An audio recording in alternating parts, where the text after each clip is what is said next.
So last November, I was hosting a party, an election returns party. It was the worst party I've ever been to.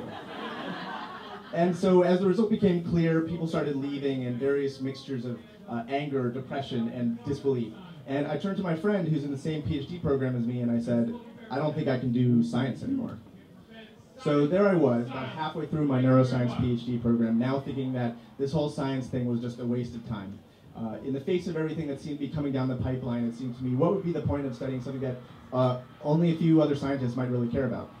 But so the next few weeks were really hard for me. It seemed like there was this conflict between wanting to pursue science, but also wanting to do something useful. But then I started thinking, well, maybe there's some way that I could use science. Maybe there's some way for scientists to be really effective activists.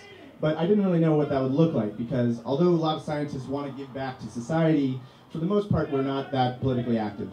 So I held a meeting at NYU, and I invited the neuroscience and psychology departments to come together and think, after the election, what should scientists do? What kind of special skills do we have to offer? And so, among others, we were thinking, well, we're pretty good at understanding complicated stuff. Just looking at a big body of literature and kind of understanding a topic fairly quickly. And then we think, well, some of us are pretty good at helping non-scientists understand complicated stuff too. And we thought that these were some pretty important skills that we could maybe donate to organizations that were doing like really good social justice work.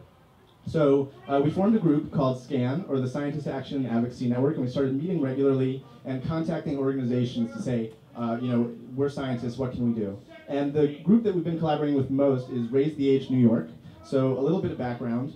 When we started working with them, New York and North Carolina were the only two states in the whole country that automatically try all 16 and 17-year-olds as adults, subjecting them to the full criminal justice system, from courts to prisons.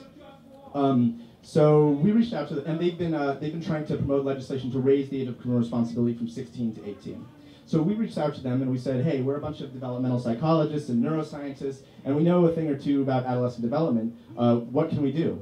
And they said, oh, that's great. We go out to lawmakers and the public, and we try to make the case that adolescents really are different than adults and need a different kind of criminal justice system. But it would be more powerful if we could really have the science behind what we're saying. So can you put that together?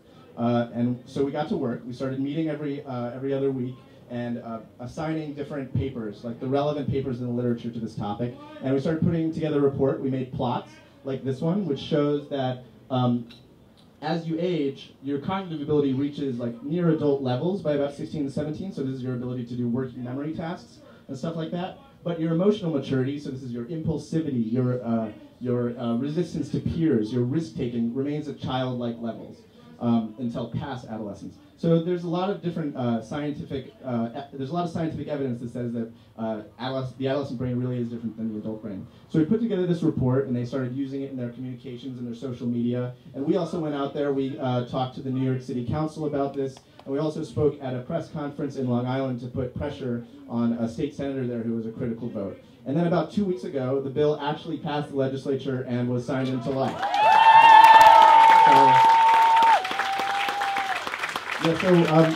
We can't take all the credit for this, because this was a movement that had been happening for years before we joined in, but it was still like incredibly exciting. And we got a few other promising projects going, like one with a tenants' rights organization in New York City, and another group that's trying to eliminate or change the use of solitary confinement in New York State. And we're doing sort of similar thing for them.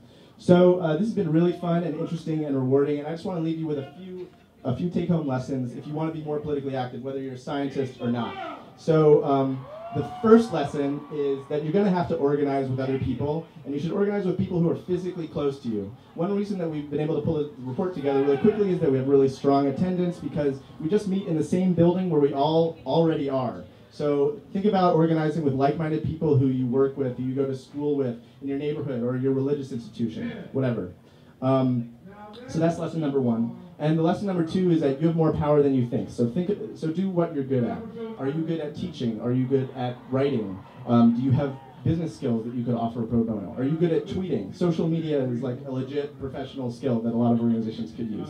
So those are the lessons I want to leave you with. We're ScAAN, the Scientist Action and Advocacy Network, and if you're a scientist, we're definitely interested in talking to you and sharing what we've learned and spreading this model of scientific engagement with the public and policy. So we'd love to talk to you. You can get in touch with us through our website or through our social media, and that's what I've got. Thanks.